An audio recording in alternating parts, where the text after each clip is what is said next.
में जवाब भी दिया बड़े अजीब तरीके से, लेकिन इसको गद्दारी करार दिया कि डोनाल्ड ट्रंप गद्दारी कर रहा है ईरान के साथ। वो कैसे? वॉल स्ट्रीट जर्नल लिखता है कि ईरान के साथ ट्रंप का जो मुजव्वजा मुआहिदा सामने आ रहा है ये गद्दारी के मुतरादिफ है, और ये बहुत बाअसर अमरीकी अखबार है।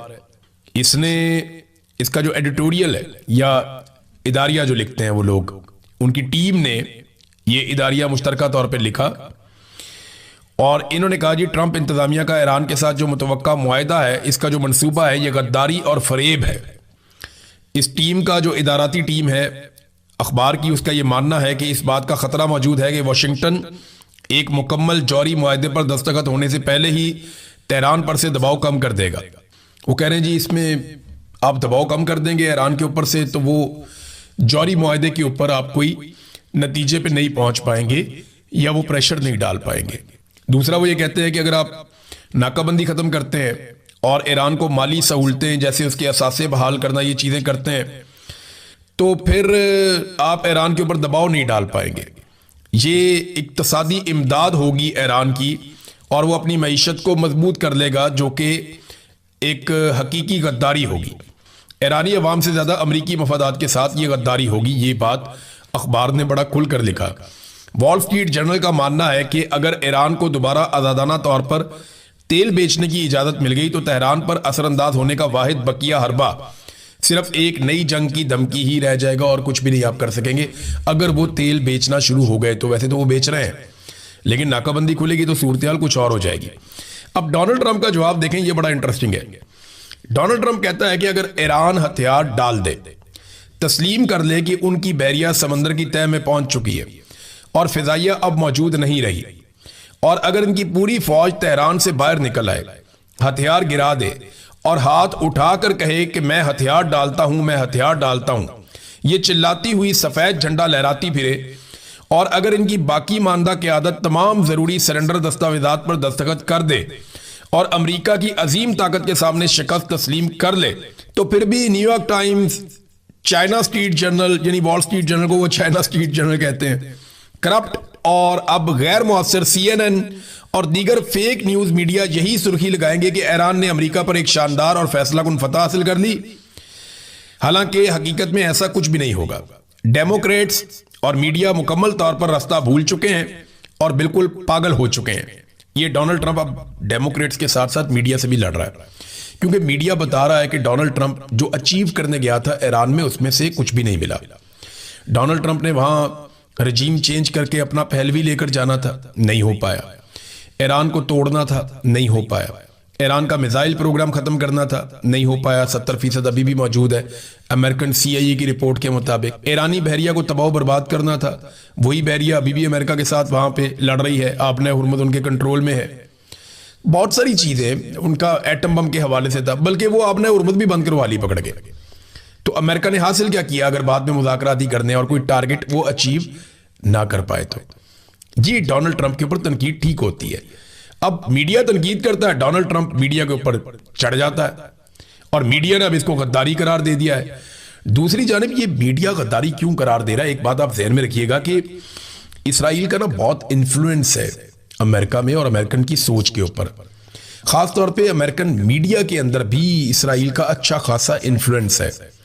अमेरिकन मीडिया मुझे ऐसा लगता है कि कभी कभी जो बोलता और सोचता और जो बात करता है उसमें कहीं ना कहीं इसराइली लॉबी का कोई किरदार जरूर होता है। ऐसा नहीं हो सकता कि वो बिल्कुल यकतरफा हो जाए। देखिए कई मीडिया वाले ऐसे लोग हैं जो ये कहते हैं कि इसराइल ने अमेरिका को इस्तेमाल किया, कई सियासतदान भी ये बात कहते हैं।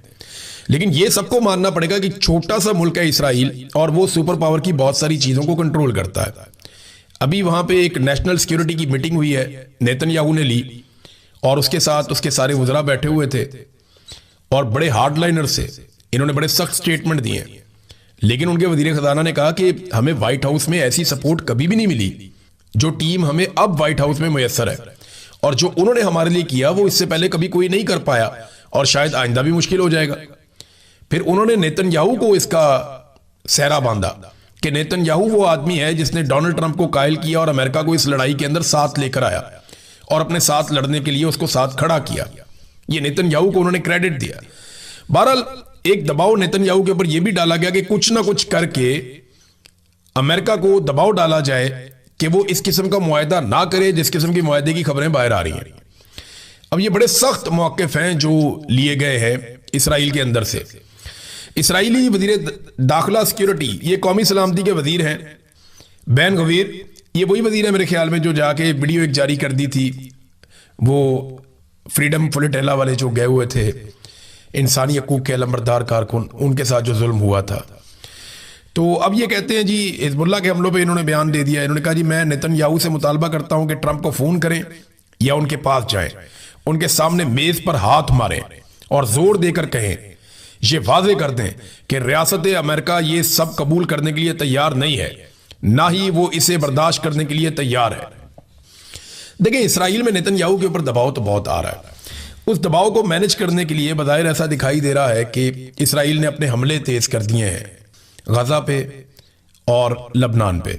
अभी लबनान पे जो हमले रिपोर्ट हुए, थोड़ी देर पहले मैं पढ़ रहा था 31 लोग शहीद हुए गुज़िश्ता 24 घंटों में। इसी तरह गजा में एक बड़ी मसरूफ़ जगह के ऊपर गली में जहाँ पे बकरा ईद की कुर्बानी और ये वो चीज़ें वो इकट्ठे होते हैं लोग, तो वहाँ पे भी हमला किया गया। वो बड़ा शदीद हमला था और उसके अंदर अभी जानी नुकसान रिपोर्ट नहीं हुआ, प्रॉपर खबरें हमारे पास नहीं आई।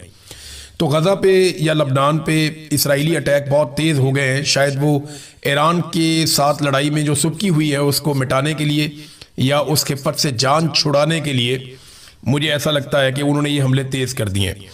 दूसरी जानिब रूस ने नाज़रीन यूक्रेन के ऊपर अटैक एकदम बहुत तेज़ कर दिए और वो कीव के ऊपर उन्होंने हमले किए हैं और हमलों में बहुत ज़्यादा इजाफा हो गया है। रशिया ने कुछ ख़तरनाक बयानात भी दिए हैं, वहाँ लड़ाई शिद्दत इख्तियार कर रही है। रूसी वज़ीर ख़ारजा की अमरीकी वज़ीर ख़ारजा के साथ बातचीत हुई तो उन्होंने कहा जी अपना हमला आप निकाल दें। यूरोपीय यूनियन को भी उन्होंने कहा जी अपने अपने ममालिक के जो सफ़ीर हैं आप वो यहाँ से ले जाएँ, क्योंकि यहाँ पे अब हमले तेज़ कर देंगे। इन्होंने हमारे सिविलियंस को मारा, हम जवाबी कार्रवाई में बड़े शदीद हमले करने वाले हैं। तो एक तो रशिया जो है वो उसके यूक्रेन के ऊपर अटैक बहुत तेज हो गए हैं। दूसरी जानिब ईरान की वजारत खारजा ने खबरदार किया है कि गुज़िश्ता 48 घंटों में अमेरिका की जानिब से जो कुछ भी हुआ है इसके नताइज अच्छे नहीं होंगे। अगर हमारे ऊपर हमले जारी रहे और हमें मजबूर किया गया तो हम बहुत शिद्दत के साथ वापस हमले करने पर मजबूर हो जाएंगे। ईरान दावा कर रहा है कि आबनाए हुर्मुज़ से गुज़िश्ता 24 घंटों में मजीद 25 जहाज गुजरे और वो सारे के सारे ईरान की इजाज़त से नए तरीक़ाकार के तहत गुजरे हैं, जबकि अमेरिका जो है वो इसके बरक्स दावा कर रहा है कि नहीं, ईरान का कंट्रोल अब वहाँ पे नहीं है और वो अपनी मर्जी से वहाँ से बहरी जहाज़ गुजर रहे हैं। लेकिन ईरान बाकायदा सबूत भी देता है, खबरें भी चलाता है, वो ये बताता है कि आबनाए हुर्मुज़ के ऊपर अब भी पूरा कंट्रोल ईरान का है। अब मैं आपको एक चीज़ बताता हूँ कि नुकसान एक्चुअली हुआ कितना, यानी ये जितने भी अरब ममालिक हैं इनका अब तक का जो नुकसान है वो कितने अरब डॉलर का है। ये तो वो मोटा मोटा तखमीना है जो मैं आपके सामने रखने वाला हूं। नंबर एक, इनका जो नुकसान हुआ वो इनकी जो बंदरगाहों की आमदन है उसका जो नुकसान है वो तकरीबन कोई 14.5 अरब डॉलर का नुकसान एक महीने की लड़ाई में हो गया। फिर इसके बाद तेल और गैस की जो बरामदात का नुकसान है वो लगभग 21.5 अरब डॉलर का नुकसान हो गया। हवाबाजी जो एविएशन और जो सियाहत का नुकसान हुआ है वो लगभग 40 अरब डॉलर का नुकसान हो गया। अच्छा, ये बड़े बड़े नुकसान आते हैं, अगर इनको आप देखें तो 75 से 80 अरब डॉलर का ये बहुत बड़ा नुकसान है एक महीने के अंदर। ये अरब ममालिक को, खलीजी ममालिक को हो गया। अब इसके अलावा जो उनकी गुडविल है, यानी यूएई के अंदर जिस तरह कीमतें नीचे गई हैं प्रॉपर्टी की, उनका रियल स्टेट का बहुत बड़ा बिजनेस है, लोग वहां से पैसा निकालकर भाग रहे हैं और ये अरबों डॉलर है, ये नुकसान अलग है। यानी यूएई ने, पाकिस्तान एक गरीब मुल्क है, कमजोर मुल्क है, ज्यादा पैसा पाकिस्तान से नहीं जाता, तो यूएई ने पाकिस्तान के मामले में एक बैरियर लगा दिया था कि जो ज्यादा पैसा लेकर आए, अमीर आदमी हो, ताकतवर आदमी हो, इन्फ्लुएंशियल आदमी हो, उनके लिए वीजे मिल रहे थे। ज्यादातर पाकिस्तानियों के लिए उन्होंने वीजे बंद कर दिए थे।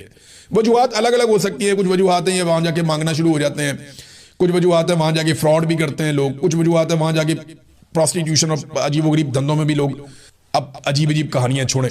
लेकिन यह है कि यूएई ने बहुत सारे पाकिस्तानियों के वीजे बंद कर दिए थे। बहुत सारे ऐसे लोग हैं जो बड़े काबिल एहतराम है, उन्हें वीजे नहीं मिल रहे थे, लेकिन अचानक से यूएई ने वीजे खोल दिए और अब पाकिस्तानियों को हैरान कुन तौर पे वीजे मिल रहे हैं। वजह यह है कि यूएई से लोग निकल रहे हैं और वो ये चाहते हैं कि लोग यूएई के अंदर दाखिल हों ताकि एक डाटा जारी किया जाए कि जनाब इन हालात के बावजूद बड़े पैमाने पे और बड़ी तादाद में लोग यूएई में आ रहे हैं। इसीलिए एक दिन आपने देखा कि यूएई के जो बादशाह हैं वो निकले और कॉफी पीने के लिए मॉल ऑफ दुबई में गए थे और जाकर उन्होंने वहां पे कॉफी पी थी ताकि वो ये तासुर दें कि दुबई में कुछ नहीं होने जा रहा। और उसके बाद दुबई के एयरपोर्ट के ऊपर अटैक होता है और अभी भी दुबई के ऊपर अटैक्स हो रहे हैं। नाजरीन, एक खबर मैं आपको बताता हूं और देखें आप कितनी तकलीफदेह खबर है। अमेरिकी चैनल है CNN, उसकी टीम के ऊपर हमला किया, इसराइल की जानिब से हमला किया गया और उस हमले के नतीजे में इसराइली आर्मी चीफ ने फौज की पूरी बटालियन मुअत्तल कर दी कि जनाब CNN के सहाफियों पे हमला क्यों किया। ये एक फोटोग्राफर था और इसको पकड़ा, इसका कैमरा तोड़ा, इसके गले से पकड़ के इसको दबाया और 2 घंटे तक हिरासत में रखा इनकी टीम को। और इस 2 घंटे की कीमत, गले से पकड़ने की कीमत और एक कैमरा तोड़ने की कीमत ये चुकानी पड़ी इसराइली फौज को कि आर्मी चीफ ने पूरी की पूरी बटालियन जो है वो मुअत्तल कर दी इसराइली फौज की, क्योंकि अमेरिकी मीडिया था। और अब आपको एक फैक्ट बताऊं मैं, ये अल जजीरा की रिपोर्ट है, CNN पे भी छपी है, बाकी तमाम बड़े मीडिया के ऊपर ये आ चुकी है। वो रिपोर्ट ये कहती है कि 2025 में टोटल दुनिया के अंदर 129 सहाफी कत्ल हुए, 129, उनमें से 2/3 यानी हर 3 में से 2 सहाफी इसराइल ने मारे हैं। 84 जर्नलिस्ट यानी 65% से ज्यादा दुनिया के सहाफी 2025 में इसराइल ने कत्ल किए, लेकिन आज तक इस बारे में कुछ भी नहीं हुआ। अभी हाल ही में ये तस्वीर देखें आप, 2 जर्नलिस्ट हैं, ये लबनान के अंदर शहीद कर दिए गए। एक और जर्नलिस्ट है इनके साथ, वो भी शहीद कर दिए गए। इनमें एक अली शुएब है और एक फातिमा है। इन्हें वहां पे धमाके के अंदर मारा गया है और इनकी वीडियोस बाकायदा मौजूद हैं। तो सहाफियों को कत्ल किया जा रहा है इसराइल की जानिब से, कोई पूछने वाला ही नहीं है, कोई जवाब सवाल ही नहीं है। लेकिन एक तरफ अमेरिकी सहाफी है तो हल्का सा पकड़ लिया तो उसके ऊपर पूरी की पूरी बटालियन मुअत्तल हो गई। तो अमेरिकन क्या आसमान से उतर कर आए हुए हैं? उनके लिए कानून कुछ और है। यूरोप के सहाफियों के लिए, एशिया के सहाफियों के लिए, फलस्तीन के सहाफियों के लिए कानून कुछ और है।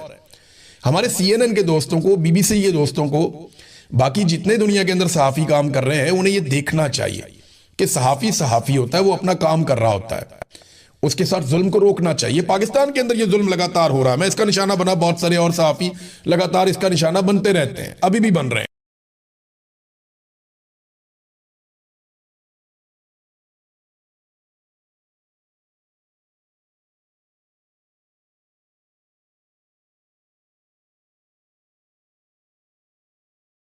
नहीं लेंगे, शोहदा को इंसाफ नहीं मिलेगा, ये भी उन्होंने साफ कह दिया। शौकत नवाज मीर साहब के हवाले से बात हुई तो उन्होंने कहा जी शौकत नवाज मीर साहब भी अदालत के जरिए पेश किए जाएंगे, वहीं से आप जमानत करवा लीजिएगा, ऐसे तो हम नहीं छोड़ेंगे और वो पहले आप धरना खत्म करें, फिर शौकत नवाज मीर को छोड़ा जाएगा। अब ये वो चीजें जहां मामला आगे फंस गया और मुज़ाकरात जो है वो फारिग हो गए, तो फिर फैसला किया गया कि जनाब ये तो सारा ढोंग है, ये तो हमें मुज़ाकरात के अंदर फंसा के तो खुद इलेक्शन करवा रहे हैं। इलेक्शन का एक मरहला इनका कामयाब हो गया, दूसरे में जाएंगे, फिर तीसरे में जाएंगे और ये इलेक्शन करवा के पूरी दुनिया को बता देंगे हमने तो इलेक्शन करवा दिया आजाद कश्मीर में, ये साफ और शफाफ इलेक्शन है, अब ये हुकूमत जाने और यहाँ के लोग जाने। बिलावल बड़े आराम से डिलेमों के साथ, जैसे वो पहले माजी में भी बिलावल इसी तरह से बात कर देता है, जनाब हमारी तो हुकूमत ही नहीं है, हम क्या कर सकते हैं। हालांकि हर चीज में हिस्सेदार है, सारे बजट बिलावल ने खुद पास करवाए हैं बैठ के, हर चीज में सहूलतकारी की है, एस्टेब्लिशमेंट की, और हुकूमत गिराने से लेके हुकूमत बनाने तक और तब से लेके आज तक बिलावल जरदारी और आसिफ जरदारी ये हर जुर्म के अंदर साथी हैं मौजूदा सरकार के और एस्टेब्लिशमेंट के। लेकिन क्योंकि इन्हें 2/3 अक्सरियत नहीं मिलेगी तो बिलावल कहेगा जी अगर मुझे 2/3 अक्सरियत मिल जाती तो मैं ज्वाइंट अवामी एक्शन कमेटी के मुतालबात तस्लीम करने के काबिल होता, लिहाजा मुझे नहीं मिली तो मैं नहीं कर सकता। PMLN कहेगी हमें भी नहीं मिली, हम भी नहीं कर सकते। तो एक ज्वाइंट किस्म की मिला जुला के एक सरकार बना दी जाए वहां पे, ताकि ना होगा बांस और ना बजेगी बांसुरी। ये था इनका पूरा प्लान एक्सपोज हो गया। ज्वाइंट अवामी एक्शन कमेटी ने बड़े सख्त मुतालबात सामने रख दिए कि जनाब बताएं अब क्या कहते हैं, और फिर वो मुतालबात नहीं माने गए। तो अब ऐलान हो गया है कि 26 तारीख को यानी आज के दिन मीरपुर से रावलाकोट तक लॉन्ग मार्च जाएगा। अब कल जो है वो इलेक्शन है, आज अगर मारधाड़ होती है, लड़ाई झगड़ा होता है, रुकावटें डाली जाती हैं, तो सुबह इलेक्शन कैसे होगा। फर्ज करें मीरपुर से हजारों लोग निकलकर जाना चाहते हैं रावलाकोट, तो उनको तो रोका जाएगा सिक्योरिटी फोर्सेज की जानिब से। फोर्सेज रोकेंगी तो प्रॉब्लम क्रिएट होगी, जब प्रॉब्लम क्रिएट होगी तो पूरी दुनिया में इमेज जाएगा कि जनाब यहाँ पे इलेक्शन हो रहा है, लड़ाई हो रही है, ये क्या हो रहा है। और अगर नहीं रोकेंगे तो बहुत बड़ी तादाद में लोग रावलाकोट में इकट्ठे हो जाएंगे और फिर मुजफ्फराबाद की तरफ बढ़ेंगे। तो सिक्योरिटी फोर्सेज तो सारी मीरपुर में लगाई हुई है। अब ये बहुत बड़ा पंगा पड़ गया है, क्योंकि ज्वाइंट अवामी एक्शन कमेटी के पास भी कोई और रास्ता बचा नहीं था, उनके पास ये आखिरी रास्ता था। अगर ये इलेक्शन हो जाते तो फिर उनके पास करने के लिए कुछ भी नहीं बचता, वो दीवार के साथ लगे हुए, फिर तो उनकी दुर्गत बननी थी और उनको निशाने इबरत बनाया जाना था। बहरहाल अब उन्होंने कह दिया जनाब कि हम 26 तारीख को निकलेंगे मीरपुर से रावलाकोट और 27 जुलाई को निकलेंगे रावलाकोट से मुजफ्फराबाद। अब ये इस वक्त एस्टेब्लिशमेंट ने सोचना है कि इस मामले को हल कैसे करना है। कश्मीरियों में मुनसर है कि वो कितनी बड़ी तादाद में निकलते हैं। एक तो उन्होंने ये बता दिया कि जनाब हमें इलेक्शन में किसी किस्म की कोई दिलचस्पी नहीं है, और ये बात मैं आपको क्लियर कर दूं कि उन्होंने इलेक्शन लड़ना था, ये बात मई में तय हो गई थी। हुकूमत के साथ जब वो मुज़ाकरात कर रहे थे तो तय हो गया था कि ये तंजीम इलेक्शन में जाएगी, इलेक्शन लड़ेगी। लेकिन फिर जब हालात खराब हो गए, क्रैकडाउन शुरू हो गया, फोर्सेज आ गई, कलअदम करार दे दिया गया, बंदों के सरों पर इनाम रख दिए गए, तो फिर इलेक्शन वाला मामला कहीं निकल गया, वो बीच में अब है ही नहीं। लिहाजा अब ये इलेक्शन नहीं लड़ सकते और ना ये इलेक्शन लड़ने जा रहे हैं। तो इलेक्शन को रोकने के लिए वो कहते हैं हमें दिलचस्पी नहीं है, ये कोई इलेक्शन नहीं है, धोखा है, वो ये कहते हैं। और ये ज्वाइंट अवामी एक्शन कमेटी के लिए आखिरी मौका था या कश्मीर के अवाम के लिए कि वो निकल कर अपने हक के लिए आवाज उठाएं। लेकिन इसके बाद अगर मौका तो कभी भी आखिरी नहीं होता, लेकिन ये है कि फिर मामला लंबा हो जाएगा, लंबा लटक जाएगा। हो सकता है साल 2 साल 4 साल उनको लग जाए वापस पहले जैसी पोजीशन में आने में। ये एक ऐसा दिन और मौका था जहां पे वो अपनी आवाज पूरी दुनिया को सुना सकते थे, क्योंकि बैनुल-अक़वामी मुबस्सरीन भी आए हुए हैं और मीरपुर के अंदर मीडिया भी पहुंचा हुआ है। मीडिया वालों पे बड़ी सख्ती है, जो खासतौर पे आज़ाद कश्मीर का मीडिया है उनके ऊपर तो बहुत ज्यादा सख्ती है। उनके तो मोबाइल फोन चेक किए जाते हैं, उनकी फुटेजेस डिलीट करवाई जाती हैं, उन्हें जगह जगह पे रोका जाता है, उनकी प्रॉपर चेकिंग होती है। मीडिया को हरासा भी किया जाता है, खौफजदा किया जाता है कि खबर अगर हमारी मर्जी के खिलाफ दोगे तो फिर हम अपनी मर्जी करेंगे तुम्हारे साथ, या तो बंदे अगवा कर लेते हैं, गायब कर लेते हैं। तो ये आप देखिएगा कि जो लोग अभी आप देख रहे थे ना, कल तक दुबले हुए जा रहे थे भारतीय नौजवानों के दुख में और दर्द में कि जनाब भारत की हुकूमत भारतीय नौजवानों पे कितना जुल्म कर रही है, कितना जबर कर रही है, कितनी जालिम और बदमाश हुकूमत है, ये बातें कर रहे थे बहुत सारे टाउट्स कल तक। अब आप देखिएगा जब आज से आज़ाद कश्मीर के शहरियों को मारना शुरू करेगी सरकार, उन पे जुल्म और जबर के बाजार गर्म किए जाएंगे जो नॉर्मली किए जाते हैं, तो इन टाउटों की जबानें बंद हो जाएंगी। ना ये जुल्म और बर्बरियत के ऊपर बोलेंगे, ना ये उसको देखेंगे, बल्कि जो जुल्म होगा आज़ाद कश्मीर में ये उसको जवाब फराहम करेंगे। जनाब ये बहुत ज़रूरी है, अगर ये जुल्म ना किया गया तो पता नहीं पाकिस्तान टूट जाएगा। ये ऐसे बेशर्म लोग हैं और आप ये बेशर्मियां आज के दिन से बड़े गौर से देख सकते हैं। बहुत सारे ऐसे लोग जो खबरें दे रहे थे ना, जेनजी का एहतजाज, भारत में ये हो गया, इंडियन हुकूमत ने ये कर दिया, वो कर दिया। अब जब नौजवान वहां पे जीत गए, जब वहां पे जमहूरियत जीत गई, जब नरेंद्र मोदी की सरकार ने गोली चलाने से इनकार कर दिया, जब उन्होंने चादर और चार दीवारी का तकद्दुस पामाल नहीं किया पाकिस्तान की तरह, जब उन्होंने खवातीन को अगवा नहीं किया पाकिस्तान की तरह, जब उन्होंने बहू बेटियों पे हाथ नहीं डाला पाकिस्तान की तरह, जैसे एहतजाज करने वाले पाकिस्तानियों पे बहू बेटियों पे हाथ डाला गया, जब उन्होंने बच्चों के ऊपर हाथ नहीं डाला पाकिस्तान की तरह, जब उन्होंने चादर और चार दीवारी का तकद्दुस पामाल नहीं किया, जबरी तौर पे गुमशुदगियां नहीं की जैसी पाकिस्तान के अंदर की गई एक पॉलिटिकल मूवमेंट को कुचलने के लिए बार बार, तो उन्होंने जब ये सब कुछ नहीं किया और उन्होंने नौजवानों को उनका हक दे दिया और वजीर से इस्तीफा ले लिया, तो पाकिस्तान में बहुत सारे चेहरे लटक गए, बहुत सारे मुंह लटके हुए हैं कि ये क्या हो गया, भारत में जमहूरियत जीत गई, भाई आप पाकिस्तान में भी जमहूरियत को जिता लें। अब पाकिस्तान के टाउटों की बड़ी अजीब ही सूरत हाल है। एक दिन पहले उन्हें ऑर्डर दिया गया था जनाब भारत के खिलाफ गेम चुक के रखो, जैसे ही भारत का नौजवान जीता उन्हें ऑर्डर दिया गया गेम नप दो, यानी अब मामला दबा दें। ऐसा ना हो कि पाकिस्तान के नौजवानों को भी शौक चढ़ जाए और यहाँ पे भी जेनजी निकल आए और निकल के वही धमाल पाकिस्तान में भी डाल दें जो भारत में डाल रहे थे। पाकिस्तानी नौजवान ज्यादा संजीदा है, पाकिस्तानी नौजवान ज्यादा अकलमंद भी है, बहुत बाशऊर भी है, बहुत समझदार भी है। ऐसा नहीं है कि मैं भारतीय नौजवानों को बुरा कह रहा हूं, ऐसा नहीं है, क्योंकि पाकिस्तानी नौजवानों ने स्ट्रगल बहुत लंबी की है, मार बहुत ज्यादा खाई है, यहाँ पे हालात बहुत मुश्किल रहे उनके लिए। तो यहाँ पाकिस्तानी नौजवानों ने बड़ी रिजिलियंस हासिल की है गुज़िश्ता कई दहाइयों में, खासतौर पे गुज़िश्ता 4 सालों में जो उनके साथ हुआ। एक पूरी पॉलिटिकल पार्टी की एक नौजवानों की पूरी पौध है जो तैयार हो गई है। तो ये अगर इंडिया की तरह पाकिस्तान की हुकूमत डील करे ना, वो गोली ना चलाए, लोगों के ऊपर जबरी तौर पे गुमशुदगियां ना करें, उनके घर ना तोड़ें, उनकी गाड़ियां ना तोड़ें, तो आप देखें पाकिस्तान के अंदर जेनजी उससे भी बड़ा कारनामा करेगी जो भारत के अंदर वहां जेनजी ने किया है। तो अब मुंह लटका हुआ है बेचारे सहाफियों का। कल तक उन्हें कहा गया था गेम चुक के रखो, आज जैसे ही नौजवान वहां पे जीत गए उन्हें कहा गेम नप दो। वजह यह है कि पाकिस्तान में भी अगर लोग निकल आए तो पाकिस्तान की एस्टेब्लिशमेंट को मुसीबत पड़ जाएगी। वैसे तो मुसीबत एक बहुत बड़ी पड़ने वाली है, हमारे सामने आकर खड़ी है, मैं आपके सामने रख भी देता हूं। इस वक्त पाकिस्तान एक बड़ी मुसीबत में फंसने वाला है, उसके इशारे आ रहे हैं और मैं आपको वक्त से पहले आगाह कर रहा हूं, आने वाले वक्त में ये चीजें आपको देखनी पड़ सकती हैं। नंबर 1 तो अमेरिका से पाकिस्तान ने 10 अरब डॉलर्स मांग लिए, बिला वजह नहीं मांगे। ये पैसे अमेरिका दे भी देगा शायद पाकिस्तान को, लेकिन ये कौन सा पैसा होगा, ये उधार पैसा होगा और इस पैसे पे आपको टैक्स देना पड़ेगा, यानी आपको ये पैसा वापस चुकाना है। ये ऐसा नहीं है कि पाकिस्तान की गोद में डाल दिया अमेरिका भूल गया, नहीं होगा। ये पैसा आपको अमेरिका को वापस देना पड़ेगा। एक एक पाकिस्तानी ये पैसा वापस चुकाएगा और पैसा वापस नहीं चुकाएगा तो फिर इसकी कीमत चुकाएगा। और ये पैसा देने के बाद वो भूल नहीं जाएंगे, वो आपसे काम करवाएंगे। काम आपसे वो